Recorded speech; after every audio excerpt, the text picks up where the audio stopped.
Shalom, berjumpa kembali di dalam program pendalaman Alkitab melalui pelajaran Sekolah Sahabat bersama dengan kami Cornelius Media. Kami senang boleh kembali menyapa saudara-saudara dan kami senang oleh karena boleh mendengarkan ada begitu banyak feedback yang positif di mana melalui tayangan ini boleh memberkati banyak orang.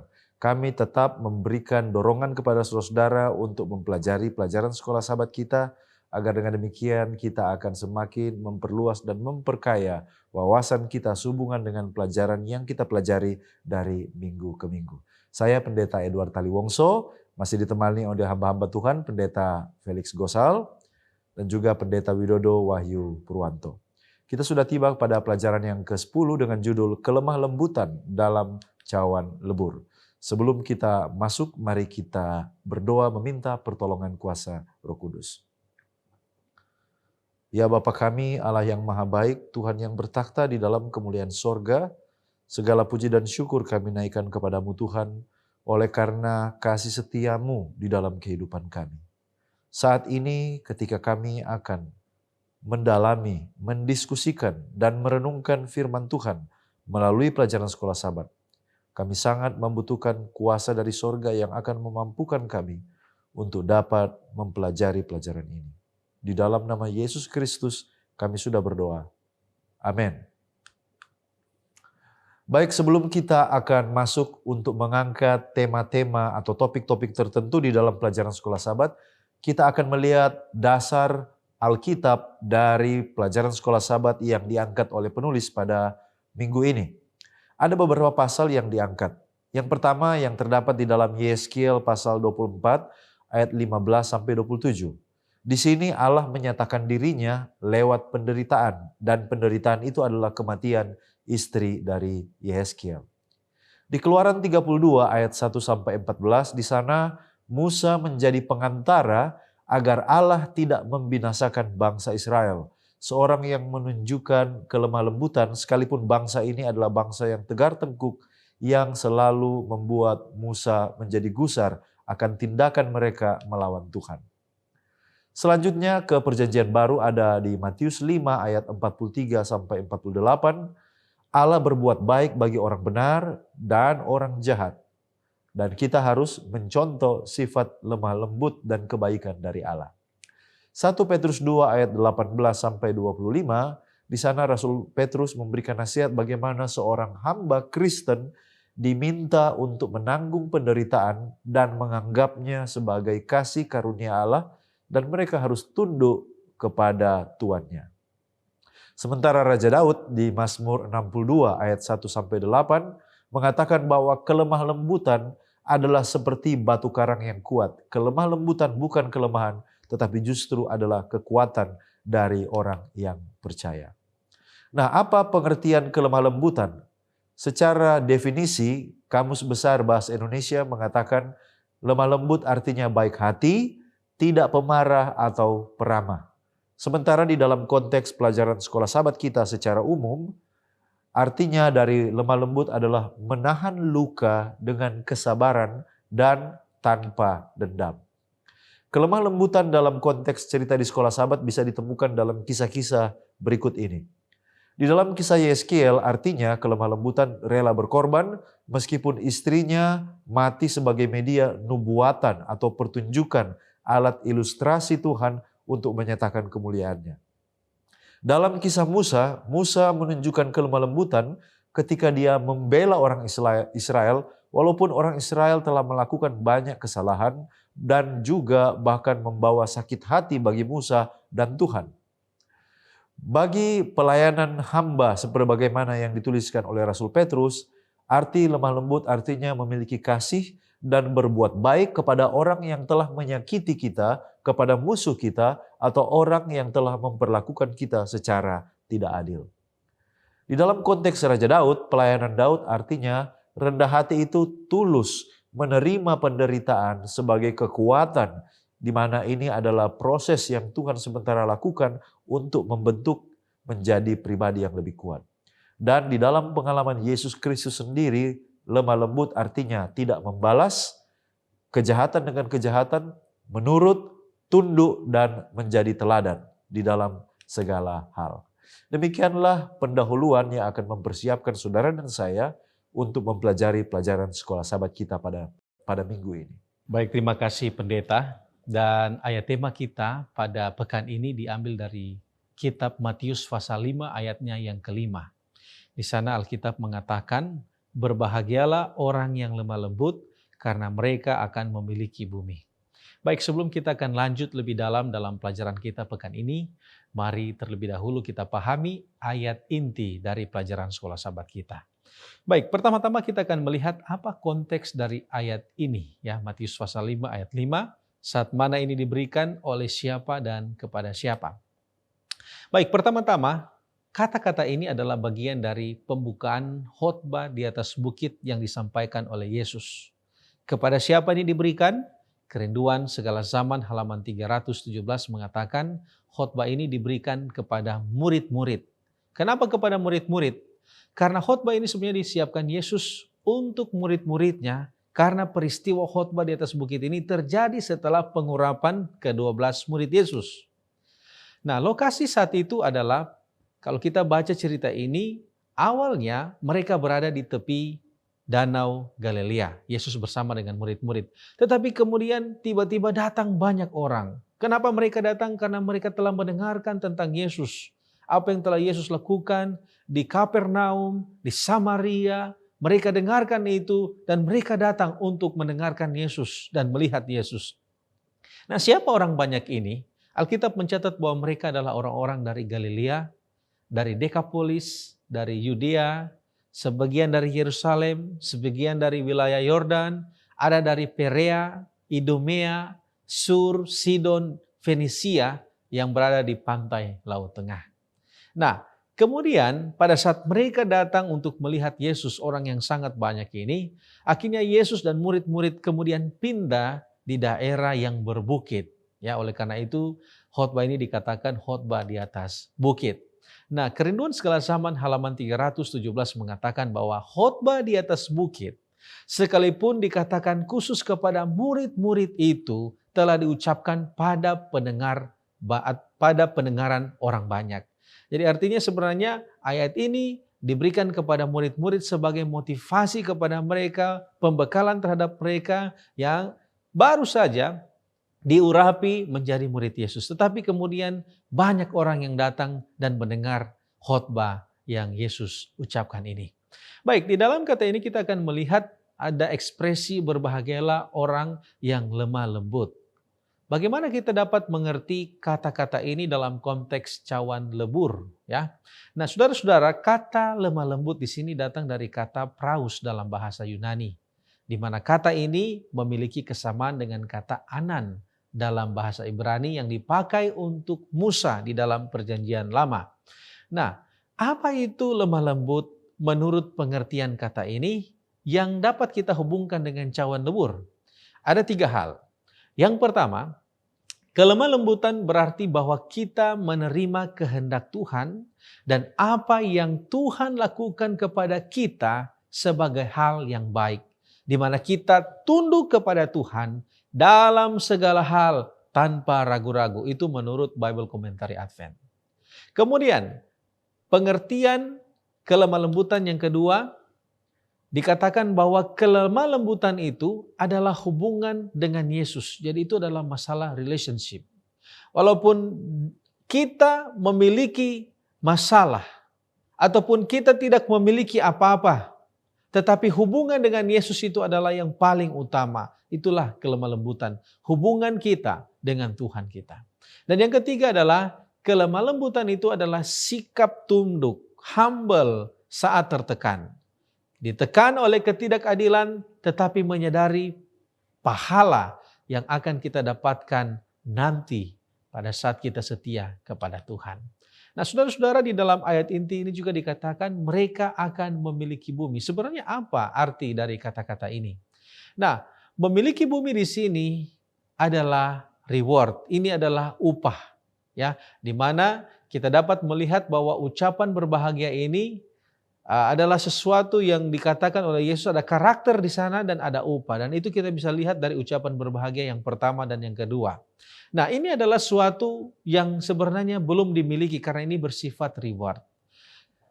Memiliki bumi adalah sesuatu yang belum dimiliki orang lemah lembut. Tetapi ini juga adalah sikap dari orang yang lemah lembut. Nah, kata ini sama seperti pada saat bangsa Israel mendengarkan tentang tanah perjanjian mereka. Sesuatu yang diwariskan kepada mereka, yang dijanjikan kepada mereka. Nah, Ellen White di dalam manuskripnya halaman 72 tahun 1901 mengatakan bahwa ucapan bahagia ini adalah sifat dari orang-orang yang akan menerima eternal reward atau pahala yang kekal. Dengan demikian, kalimat ini memiliki dua makna. Makna yang pertama adalah kehidupan setelah kematian Yesus yang akan datang nanti akan juga dimiliki oleh orang yang lemah lembut. Mereka akan memiliki bumi bersama dengan Yesus. Itu yang pertama, eternal reward. Yang kedua, itu adalah sikap dan kekuatan saat ini yang diberikan kepada kita sebagai umat Tuhan untuk menghadapi masalah, menghadapi penyakit, menghadapi kesulitan hidup, menghadapi cawan lebur yang sementara kita gumuli saat ini. Baik, terima kasih pendeta. Pelajaran sekolah sahabat kita menyinggung tentang penderitaan dari Yehezkiel. Untuk lebih jelasnya, mari kita buka Yehezkiel pasal yang ke-24. Yehezkiel pasal yang ke-24 ayat yang ke-16 dan ayat yang ke-18. Hai anak manusia, lihat, aku hendak mengambil daripadamu dia yang sangat kau cintai, seperti yang kena tulah. Tetapi janganlah meratap ataupun menangis dan janganlah mengeluarkan air mata. Ayat yang ke-18. Pada paginya aku berbicara kepada bangsa itu dan pada malamnya istriku mati. Pada pagi berikutnya aku melakukan seperti diperintahkan kepadaku. Inilah bagian dari penderitaan dari Yehezkiel. Nah, sekarang pertanyaannya, apa pengertian kelemah lembutan dalam penderitaan Yehezkiel pada waktu istrinya mati? Dan sepertinya ini hanyalah sebagai korban atau alat nubuatan daripada Tuhan. Mari kita lihat. Yang pertama, kelemah lembutan di sini dalam penderitaan Yehezkiel adalah ketahanan untuk tetap menurut kepada Allah meski berada di dalam keadaan yang paling tidak memungkinkan untuk menurut pada waktu istrinya meninggal. Sebab buku Yehezkiel ini menurut Nyonya White di dalam tulisan Review and Herald Februari 25, 1896 adalah buku yang penuh dengan tuntutan Allah, perintah-perintah Tuhan yang sifatnya tegas dan tidak boleh diabaikan. Yang kedua, apa yang ditunjukkan oleh Yehezkiel di sini adalah ketahanan dalam pemberian diri digunakan Allah untuk menjadi pelajaran berharga bagi orang-orang lain yang ada di sekitarnya, supaya mereka boleh mengerti siapa Allah itu sebenarnya dan mengerti juga tentang kebenarannya. Yehezkiel 24 ayat yang ke-24 bagian B dikatakan, kalau itu sudah terjadi, maka kamu akan mengetahui, maksudnya di sini adalah orang-orang Israel, bahwa akulah Tuhan Allah. Dan yang ketiga, kelemah lembutan Yehezkiel di sini adalah ketahanan untuk tidak membantah. Ikut saja, tidak boleh mengatakan tidak kepada perintah Allah, karena Yehezkiel mengerti betapa besar dan tidak terukurnya pengorbanan Allah terhadap dunia yang memberontak ini. Jadi itu adalah pengertian kelemah lembutan dalam penderitaan dalam konteks Yehezkiel. Nah, apa rahasia Yehezkiel bisa menerima keadaan di mana istrinya sepertinya menjadi korban dari maksud Tuhan? Yang pertama, Yehezkiel mengenal dengan baik siapa itu Allah yang disembahnya dan perintah-perintahnya yang harus ditaati. Seventh-day Adventist Bible Commentary volume 4 halaman 662 mengatakan, kita tidak boleh menyimpulkan bahwa kematian istri Yehezkiel adalah akibat dari pukulan langsung Allah. Istrinya mungkin telah sakit untuk beberapa waktu lamanya. Dan di sini Allah sedang memperingatkan, memberitahukan Yehezkiel tentang kematian istrinya yang semakin dekat. Allah memang seringkali mengizinkan dan tidak mencegah hal-hal buruk terjadi kepada hamba-hambanya. Namun Allah menggunakan hal-hal itu untuk membawa sesuatu yang baik kepada umat-umatnya. Yang kedua, Yehezkiel benar-benar membaktikan hidupnya secara utuh dalam panggilan Allah untuk melayani dia. Dalam panggilan ini dia tahu bahwa akan ada banyak tantangan dan penderitaan. Kematian istri Yehezkiel, kehilangan apa yang menjadi kesenangan yang dia cintai, itu digunakan Allah untuk menanamkan pelajaran yang jelas bahwa seringkali orang berpikir bahwa mengikut Allah pasti bebas dari penderitaan dan kesusahan. Tetapi justru banyak orang yang membaktikan hidupnya di dalam pekerjaan Tuhan, mengalami kematian, mengalami penyakit, mengalami hal-hal buruk yang tidak diharapkan sebelumnya. Tetapi dengan pengalaman itu, Allah mengajarkan satu prinsip, bahwa di dalam penderitaan Tuhan selalu beracara, Tuhan selalu bertindak untuk mendatangkan kebaikan dalam memurnikan mereka yang terpanggil. Yang ketiga, yang terakhir, Yeskiel mengerti betul bahwa Allah masih memegang kendali dan tetap bisa menjadi tempat bersandar, bisa menjadi tempat kita mengeluh serta mendapatkan penghiburan. Yeskiel 24 ayat 17, diam-diam saja mengeluh, artinya Allah tetap mengundang Yeskiel untuk boleh datang dan menyatakan keluh kesahnya, penderitaannya kepada Allah. Dan dia mendengar, dia tahu, dan dia turut merasakan. Dan di sana dia bekerja untuk mendatangkan kebaikan. Baik, terima kasih pendeta. Pertanyaan selanjutnya masih dari dalam kehidupan Yeskiel.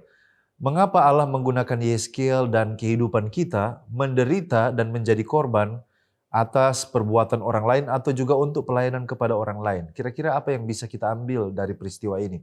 Ada beberapa alasan, minimal ada 3 alasan mengapa kita menderita demi untuk orang lain. Yang pertama adalah untuk menyatakan kemuliaan Allah. Seperti contoh, di beberapa pekan terdahulu kita pelajari tentang Ayub. Lewat penderitaan Ayub, maka kemahakuasaan Allah dan kasih karunia Allah dinyatakan. Dan hal yang sama juga di dalam kehidupan Yeskiel. Kalau kita baca di dalam Yeskiel 24 ayat 24, di sana dikatakan, demikianlah Yeskiel menjadi lambang bagimu, tepat seperti yang dilakukannya kamu akan lakukan. Kalau itu sudah terjadi, maka kamu akan mengetahui bahwa akulah Tuhan Allah. Dengan kata lain, penderitaan yang dialami oleh Yeskiel menjadi pertanda bahwa umat akan mengenal siapa Allah itu, karakter Allah, tabiat Allah, kemuliaan Allah. Alasan yang kedua adalah untuk memberikan kesempatan bagi kita, bagi saudara dan saya, untuk melatih dan mengembangkan sikap lemah lembut bagi orang percaya. Oleh karena kita tidak bisa berkata bahwa kita adalah pribadi yang lemah lembut kalau kita belum pernah diuji, kalau kita belum pernah diberikan kesempatan untuk mengembangkan tabiat atau sifat lemah lembut itu. Yang ketiga, mengapa kita diizinkan menderita adalah untuk mempersiapkan kita menjadi penghibur yang efektif bagi penderitaan orang lain. Seperti yang terdapat di dalam 2 Korintus 1 ayat 5. Sebab sama seperti kami mendapat bagian berlimpah-limpah dalam kesengsaraan Kristus, demikian pula oleh Kristus kami menerima penghiburan berlimpah-limpah. Sebagaimana saudara dan saya mendapat penderitaan dan dihiburkan, kita juga akan memberikan penghiburan kepada orang lain yang menderita. Nah, pertanyaan selanjutnya, bagaimana kita bisa rela dan tetap lemah lembut untuk bisa berkorban dan menderita bagi orang lain? Tentu ini membutuhkan sebuah perspektif yang berbeda dalam melihat cara ini. Ada beberapa hal. Yang pertama, apa yang kelihatan sebagai sesuatu yang menyakitkan belum tentu untuk menghancurkan kita. Bisa saja itu adalah untuk kebaikan kita. Ilustrasi yang sering saya gunakan adalah pisau bedah. Adalah pisau yang sangat tajam, dan biasanya digunakan untuk memotong bagian tubuh. Tetapi tindakan operasi harus didahului dengan pisau bedah. Demi kebaikan dari orang yang sakit, maka pisau bedah ini harus membelah atau memotong daging kita. Yang kedua, berdoa meminta kekuatan dan penghiburan yang bukan berasal dari dunia ini. Di dalam Yohanes 15 ayat 26, Yesus berjanji dia akan memberikan roh penghiburan, yaitu Roh Kudus. Selanjutnya Rasul Paulus dalam Filipi 4 ayat 7 mengatakan damai sejahtera yang melampaui segala akal. Itulah sebabnya kalau kita menderita, mari kita minta kekuatan dan penghiburan yang bukan berasal dari dunia ini. Penghiburan yang melampaui segala akal, penghiburan yang berasal dari sorga. Yang ketiga, bagaimana supaya kita tetap rela dan lemah lembut? Tetap memandang kepada Yesus. Artinya, memiliki hubungan yang terus-menerus dengan Dia, belajar dari firman-Nya, dan melakukan kehendak-Nya. Setiap kali kita menderita, kita harus bertanya, apa yang akan Yesus lakukan seandainya dia berada pada posisi seperti yang saya alami hari ini? Apakah Yesus akan merespon dengan kasar? Apakah Yesus akan membalas kejahatan dengan kejahatan? Apa yang Yesus akan lakukan? Kalau kita belajar untuk mempraktekkan 3 petunjuk yang sederhana ini, maka saya percaya kita akan dimampukan untuk tetap rela hati dan lemah lembut dalam bersikap di tengah-tengah penderitaan untuk melayani orang lain. Baik, terima kasih Pendeta. Dan saat ini mari kita lihat kelemah lembutan yang dapat kita pelajari dari cerita Musa.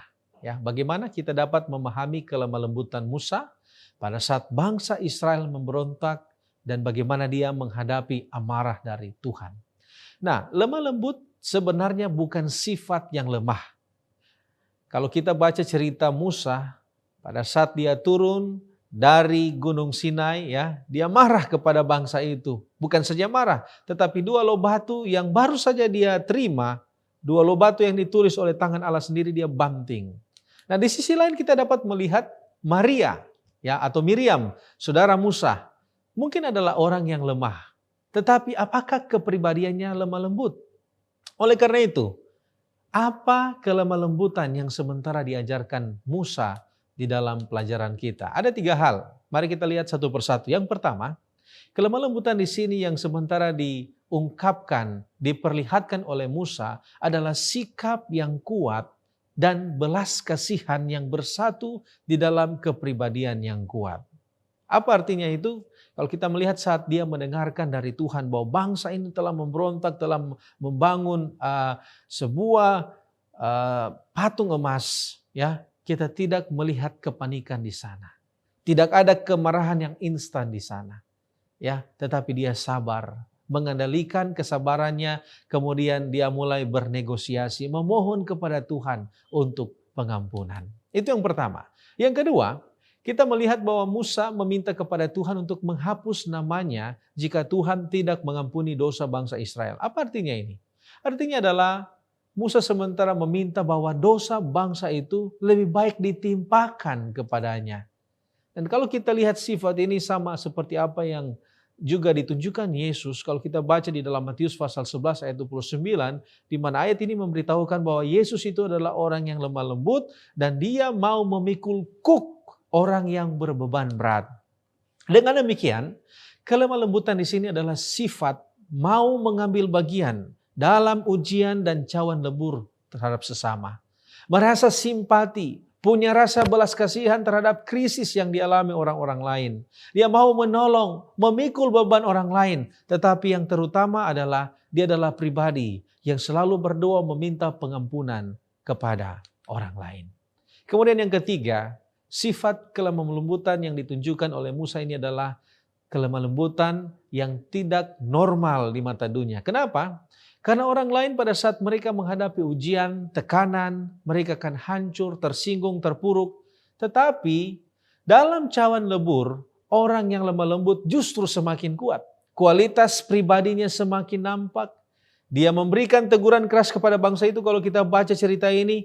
Dan kita harus mengerti, tidak ada orang yang dapat menegur kesalahan orang lain jika dia tidak memiliki teladan dan kepribadian yang kuat. Oleh karena itu, kemarahan yang kita baca di dalam cerita ini bukanlah sesuatu yang bertentangan dengan karakter Allah, yaitu kelemah lembutan, tetapi kemarahan di sini ada reaksi Allah, reaksi terhadap dosa. Baik, selanjutnya apa yang kita dapat lakukan kepada orang yang menderita oleh karena kesalahannya, ya? Nah, mari kita lihat ada 2 reaksi yang bisa kita berikan. Reaksi yang pertama terhadap Allah dan reaksi yang kedua adalah terhadap orang itu. Mari kita lihat yang pertama, kepada Allah. Nah, tentu kepada Allah ini adalah lewat doa. Tetapi pertanyaannya adalah doa seperti apa? Ya. Di dalam 1 Yohanes pasal 6 ayat 5 ayat 16 dikatakan bahwa kalau ada saudara kita yang berbuat dosa, ya, hendaklah ia berdoa kepada Allah dan dia akan memberikan hidup kepadanya. Artinya kita doakan dia supaya dia diampuni. Nah, tetapi di dalam kitab Mazmur, saudara bisa lihat ada 109 doa untuk orang yang berdosa. Dan kalau kita baca baik-baik ayat ini adalah doa perlawanan. Doa meminta Tuhan untuk menghukum mereka karena dosa-dosa mereka. Nah, sebelum kita lanjut, ada dua macam orang berdosa yang harus kita pahami. Yang pertama, dia adalah orang yang benar, tetapi dia berdosa dan dia menderita. Ya. Tipe yang kedua adalah, dia adalah orang fasik, dia berdosa dan dia menderita. Jika demikian, doa apa atau doa seperti apa yang kita dapat doakan terhadap orang-orang seperti ini? Saudara-saudaraku yang terkasih, Yesus mengajarkan kita untuk berdoa bagi musuh kita. Artinya berdoa bagi mereka yang melakukan dosa. Dan ketika Yesus mengatakan kata-kata ini, saudara bisa baca dalam Matius pasal 5 ayat 45, Yesus katakan, karena dengan demikianlah kamu menjadi anak-anak Bapamu yang di surga, yang menerbitkan matahari bagi orang yang jahat dan orang yang baik, dan menurunkan hujan bagi orang yang benar dan orang yang tidak benar. Apa artinya? Pada akhirnya kita akan memahami bahwa Tuhan mengasihi siapapun dia. Dan tidak ada hak untuk kita, bagi kita untuk menghakimi mereka, menghakimi penderitaan mereka. Tugas kita satu-satunya adalah mendoakan mereka. Kemudian yang kedua, apa reaksi kita terhadap orang tersebut? Ya, ada dua hal kita bisa lihat contoh di dalam Alkitab. Yang pertama adalah Saulus yang kemudian menjadi Paulus. Saulus adalah penganiaya umat Tuhan. Ya, dia menganiaya banyak orang Kristen, tetapi satu kali pada saat perjalanannya di Damsyik, kemudian dia menjadi buta. Tetapi kita melihat cerita ini, akhirnya Saulus dilayani oleh murid-murid yang ada di Damsyik. Kita lihat sifat yang kita lakukan kepada orang yang menderita karena dosanya adalah layani dia, bantu dia, tolong dia. Kemudian yang kedua, cerita Adam dan Hawa menderita pada saat melakukan dosa di Taman Eden. Yang dilakukan Tuhan adalah mencari mereka. Artinya adalah jangan sekali-sekali kita kucilkan mereka. Katakan, oh ini karena mereka menderita oleh karena dosa mereka, salah mereka. Tidak saudara, kita perlu merangkul mereka, memberikan kekuatan kepada mereka.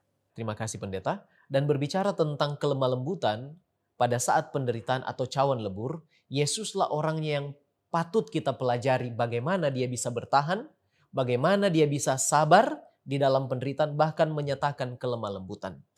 Nah, apa pengertian kelemah lembutan yang diajarkan oleh Yesus untuk tidak membalas orang yang menyakiti kita atau berbuat baik kepada musuh kita? Yang pertama, kelemah lembutan yang diajarkan oleh Yesus untuk tidak membalas musuh kita adalah satu bentuk pengendalian diri yang boleh dikata abnormal atau tidak normal bisa dilakukan oleh manusia daging seperti kita.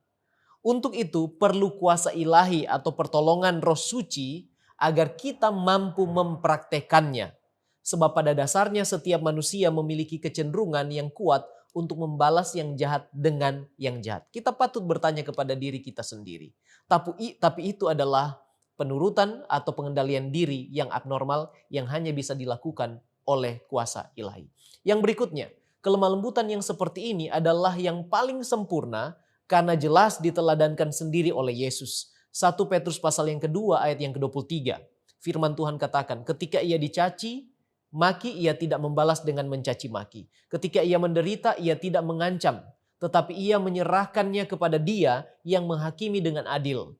Serta Matius pasal yang kelima ayat 48. Hendaklah kamu sempurna sama seperti Bapamu yang di sorga adalah sempurna. Jadi, bila ingin sempurna seperti Bapa, maka harus tidak membalas yang jahat dengan yang jahat, bahkan justru diajak untuk berbuat baik, bahkan kepada mereka yang boleh dikata adalah musuh. Yang ketiga, yang berikutnya, kelemah lembutan seperti ini, versi Rasul Paulus, adalah justru cara untuk mengalahkan kejahatan. Roma pasal yang ke-12 ayat yang ke-20 dan 21. Tetapi jika seterumu lapar, berilah dia makan. Jika ia haus, berilah ia minum. Dengan berbuat demikian, kamu menumpukan bara api di atas kepalanya. Janganlah kamu kalah terhadap kejahatan, tetapi kalahkanlah kejahatan dengan kebaikan. Jadi ini justru adalah cara untuk mengalahkan kejahatan. Nah kalau begitu, bagaimana cara untuk tidak membalas orang yang menyakiti kita atau musuh kita? 1 Petrus pasal yang ketiga ayat 9. Janganlah membalas kejahatan dengan kejahatan atau caci maki dengan caci maki. Tetapi sebaliknya, hendaklah kamu memberkati. Karena untuk itulah kamu dipanggil, yaitu untuk memperoleh berkat. Jadi yang pertama adalah berdoa bagi mereka yang merencanakan hal yang jahat. Bawa mereka di dalam setiap doa pribadi kita. Dan ini jelas sama dengan instruksi Yesus di dalam Matius pasal yang kelima ayat 44. Yang kedua, tetap lakukan yang baik. Roma pasal yang ke-12 ayat yang ke-17. Jangan sekali-kali tergoda untuk membalas kejahatan karena itu justru akan membawa kita kepada perbuatan melanggar hukum Tuhan. Dan yang ketiga adalah yang utama. Utamakanlah prinsip kasih. 1 Petrus pasal yang keempat ayat yang ke-7 dan ayat yang ke-8. Mari kita menunjukkan kasih kepada sesama, bahkan melakukannya kepada mereka yang berbuat jahat terhadap kita. Baik, terima kasih pendeta. Sekarang kita akan melihat kelemah lembutan terlebih khusus di dalam konteks 1 Petrus 2 ayat 18-25. Di dalam ayat yang singkat ini mengatur sebenarnya hubungan antara pemimpin atau tuan dengan bawahan atau hamba. Nah, ada beberapa pengertian kelemah lembutan dari seorang hamba menurut 1 Petrus 2 ayat 18-25 sebagaimana nasihat Rasul Petrus. Yang pertama, seorang hamba atau seorang bawahan harus menghormati pemimpinnya. Yang kedua, dia harus setia melakukan tugas dan tanggung jawabnya. Yang ketiga, kesetiaan melakukan tugas adalah tanggung jawab kepada Tuhan dan bukan hanya kepada manusia. Dengan kata lain, sebagai seorang hamba atau bawahan, seorang Kristen, kita diminta untuk memiliki sebuah etika yang lebih tinggi. Kita bekerja bukan hanya kepada Tuhan, bukan hanya kepada manusia, tetapi juga seperti untuk Tuhan.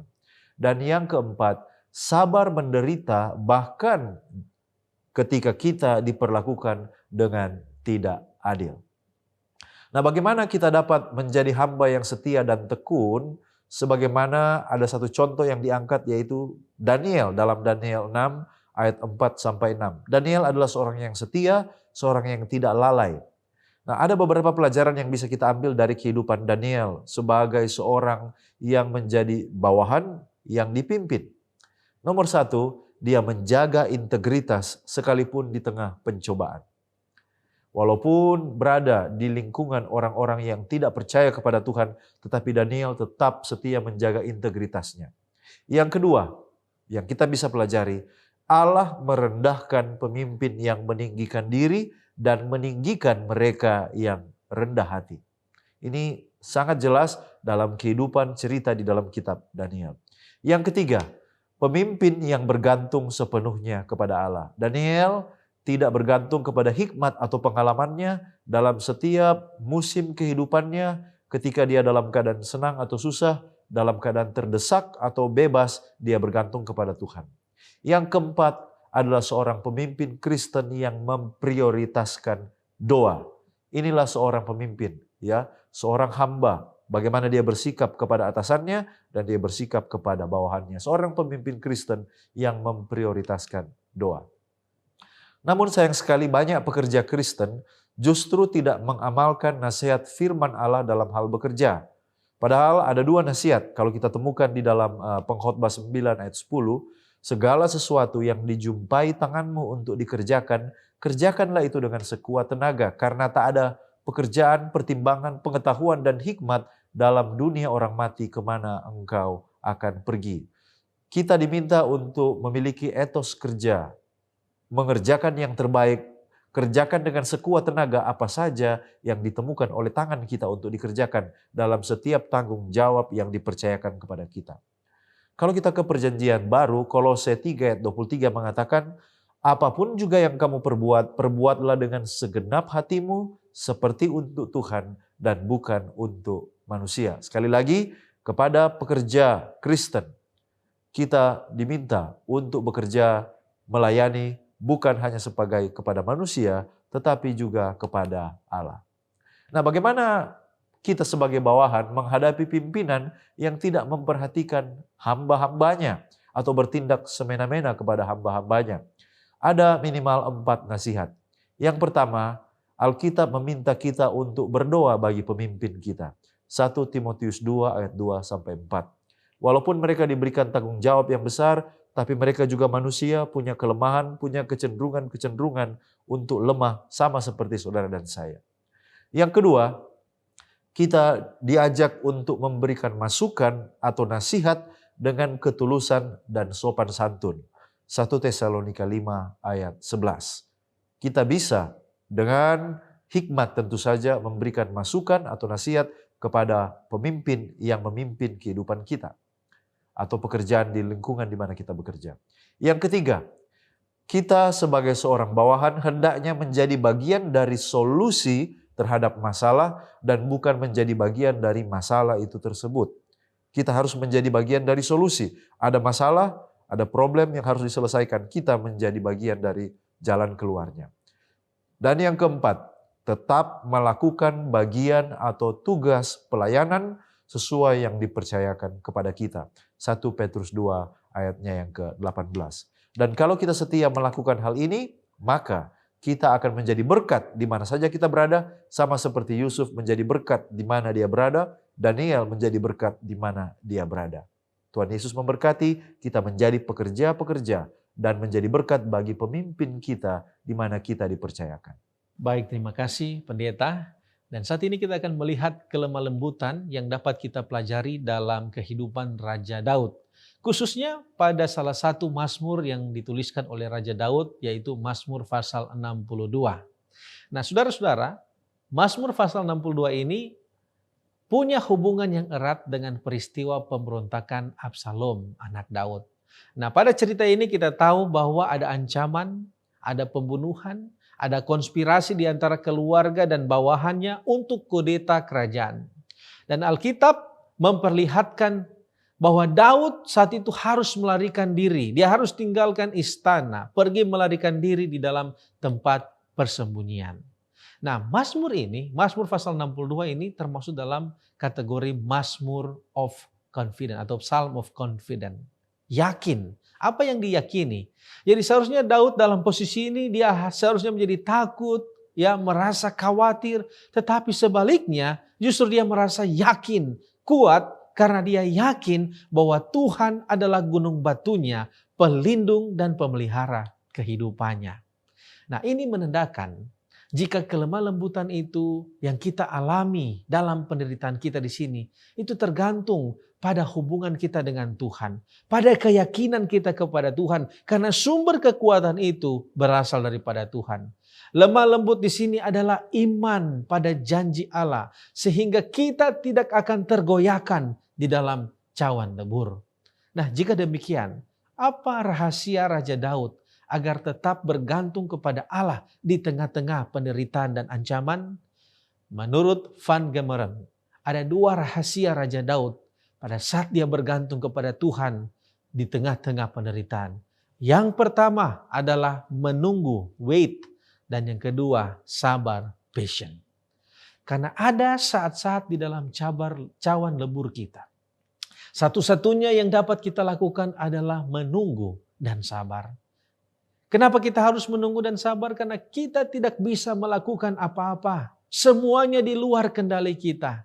Dan ketika Daud memiliki iman bahwa Tuhan akan melepaskan dia, yang dilakukan oleh Raja Daud adalah dia tunggu dan dia sabar. Nah, Daud pernah menuliskan di dalam Mazmur pasal 37 ayat 7, berdiam dirilah di hadapan Tuhan dan nantikanlah dia.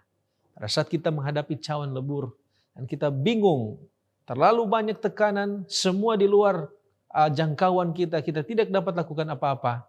Satu-satunya cara adalah dengan iman kita nantikan Tuhan, berdiam diri, dan Tuhan akan melepaskan kita. Terima kasih Pendeta. Dan sebagai kesimpulan, mari kita bertanya kepada diri kita sendiri. Apa kalau begitu yang harus kita lakukan untuk boleh menjadi orang yang lemah lembut khususnya ketika kita berada di dalam penderitaan. Untuk tetap sabar dan tidak terbawa emosi. Untuk tidak berbuat hal yang jahat atau tidak melakukan dosa di saat kita mengalami cawan lebur. Yang pertama yang harus kita lakukan adalah belajar daripada Kristus. Hamba-hamba Allah harus memperlengkapi diri mereka sendiri dengan pikiran tentang Kristus. Mereka tidak boleh berharap lepas dari hinaan atau disalah mengerti oleh orang di dalam pelayanan mereka. Jadi pikiran Kristus di mana dia menanggung segala macam penderitaan, cacian, hinaan, fitnah itu pun harus melekat kepada kita supaya kita boleh belajar tentang apa yang namanya pengorbanan. Dalam hal ini Kristus selalu bergantung kepada Bapanya. Dia bersandar kepada Bapa, minta Roh Kudus agar kita dimampukan supaya boleh menjadi lemah lembut, tahan, sabar, tahan walau terluka tanpa menaruh dendam. Roh penghibur itu akan memberikan ketenangan dan penghiburan kepada kita. Yang kedua, mari kita tuntut janji firman Tuhan bahwa Allah tidak pernah merancangkan hal yang buruk. Dia selalu merancangkan damai sejahtera, bukan rancangan kecelakaan. Justru setanlah yang menciptakan dosa, yang membawa penderitaan dan kematian di dalam kehidupan kita. Namun Allah toh tetap menggunakan apa yang buruk yang dibawa setan itu untuk mengubahnya menjadi sesuatu yang baik bagi umatnya dan bagi kemuliaan nama Tuhan. Roma 8 ayat 28 kita tahu bersama bahwa kita tahu Allah turut bekerja dalam segala sesuatu untuk mendatangkan kebaikan bagi mereka yang mengasihi Dia, bagi mereka yang terpanggil sesuai dengan rencananya. Yang ketiga, kita perlu belajar untuk hidup bukan di dalam daging, tetapi hidup di dalam roh. Galatia 5 ayat 22 dan 23, semua disebutkan di sana tentang buah-buah roh, termasuk pengendalian diri. Dan yang terakhir adalah Mazmur 62 menyatakan, hanya dekat Allah saja aku tenang. Dan kalimat ini diulang-ulangi. Hanya dialah gunung batuku, hanya dialah kota bentengku, keselamatanku. Aku tidak akan goyah. Dengan berbuat keempat hal ini, maka dengan pertolongan Tuhan, kita akan dimampukan tetap lemah lembut, tetap sabar, tahan banting, dan tetap melakukan apa yang berkenan di hadapan Tuhan. Kiranya Tuhan membantu kita. Dan kiranya Roh Kudus menolong kita untuk selalu setia kepada Tuhan, bahkan di dalam cawan lebur untuk menjadi lemah lembut seperti yang diinginkan Dia. Menjadi sempurna seperti Bapa di sorga adalah sempurna. Mari kita tunduk kepala dan kita satu dalam doa. Terima kasih banyak Tuhan untuk hikmat, akal budi dan pengertian yang telah Engkau berikan kepada kami di dalam mempelajari akan firman-Mu Tuhan. Sekarang kami melihat bahwa Tuhan mengajar kami untuk tetap lemah lembut, untuk tidak membalas kejahatan dengan kejahatan, untuk tahan walaupun kami terluka, untuk tidak menaruh dendam kepada musuh-musuh kami. Tuhan, sesungguhnya kami tidak mampu, sebab kami ini manusia berdosa, manusia daging. Tolonglah kami dengan pertolongan surga. Roh Kudus-Mu dicurahkan kepada kami, supaya kami dimampukan mempraktekkan ini di dalam kehidupan kami masing-masing. Tuhan berkati sahabat-sahabat kami yang belajar bersama-sama dengan kami, yang menyaksikan program ini dari rumah mereka masing-masing. Terima kasih banyak Tuhan, berkat dan jaminan sorga menjadi bagian kami. Ampuni kami dari dosa kami, di dalam nama Yesus kami sudah berdoa. Amin.